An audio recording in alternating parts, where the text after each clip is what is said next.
আগানো ছিল ওয়েস্ট পাকিস্তানের থেকে in primary and secondary education, অর্থাৎ প্রাথমিক এবং মাধ্যমিক শিক্ষার ক্ষেত্রে ইস্ট বেঙ্গল বা ইস্ট পাকিস্তান অনেক বেশি এগিয়ে ছিল ওয়েস্ট পাকিস্তানের তুলনায়। সেটা কি পাকিস্তান জন্ম হওয়ার আগেই। But after it's birth the complexion in the education sector was totally changed as West Pakistan started receiving more than double allocation of fund in the annual budget every year. এগুলো বলতেছে যে but after its birth মানে after Pakistan's birth the complexion of the education system was totally changed, মানে education সেক্টরের বা শিক্ষা খাতের যে কমপ্লেক্সন অর্থাৎ যে গঠনটা আছে সেটা কি টোটালি চেঞ্জ হয়ে গেছে। as West Pakistan started receiving more than double allocation, West Pakistan বা আজকে যেটা পাকিস্তান সেটা কি করতো, ডাবল অ্যালোকেশনের বেশি পাইতো, মানে যতটুকু ভাতা, দ্বিগুণ ভাতা বেশি পাইতো তারা।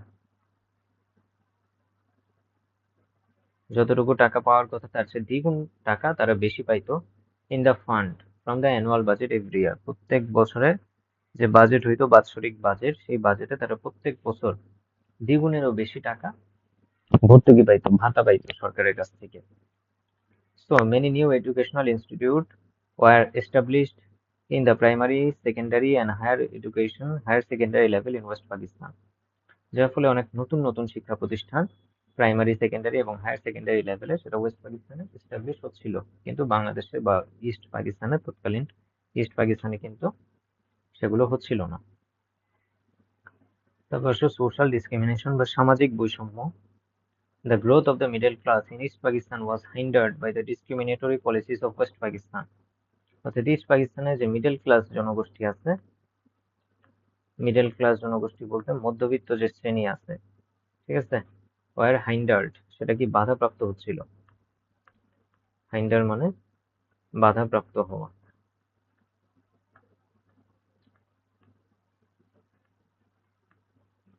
তাহলে ইস্ট পাকিস্তানের মিডল ক্লাস বা মধ্যবিত্ত শ্রেণী, মধ্যবিত্ত শ্রেণীর যে গ্রোথটা আছে বা যে বৃদ্ধিটা আছে, বৃদ্ধি বলতে উন্নতি আমরা বলতে পারি, মধ্যবিত্ত শ্রেণীর উন্নতি একেবারেই বাধাপ্রাপ্ত হয়েছিল for the discriminatory policies of West Pakistan.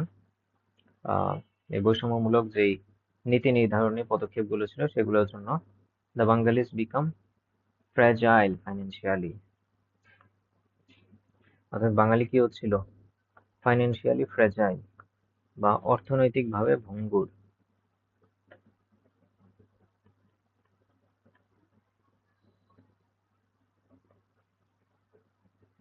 ভঙ্গুর হয়ে যাচ্ছিল।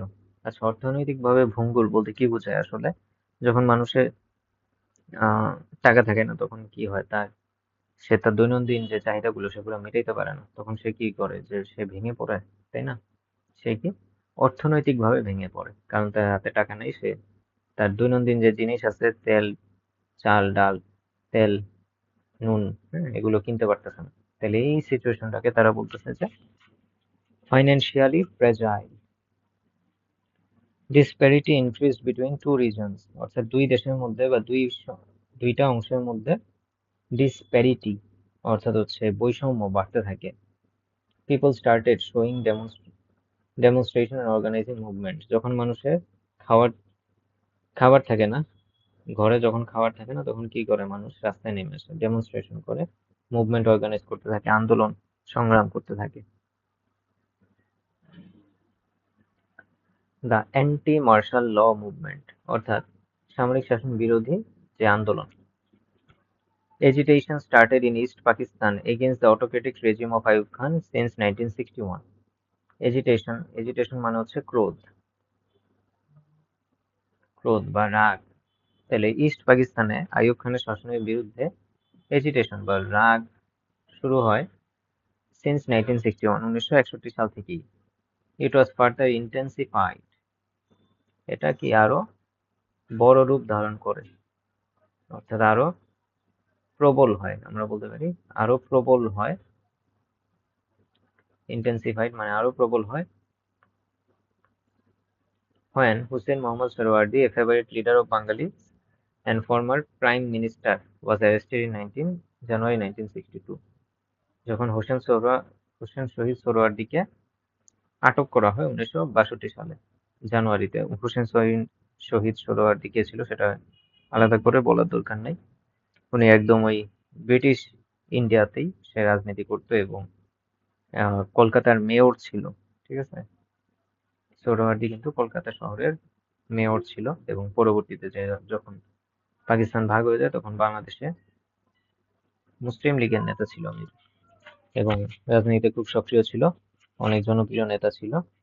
এবং তাকে যখন আটক করা হয় তখন আইয়ুব খান বিরোধী যে আন্দোলনটা সেটা আরো বেশি ইন্টেন্সিফাইড হয়, আরো প্রবল হয়। The students become vocal against the form of government proposed by Ayub Khan.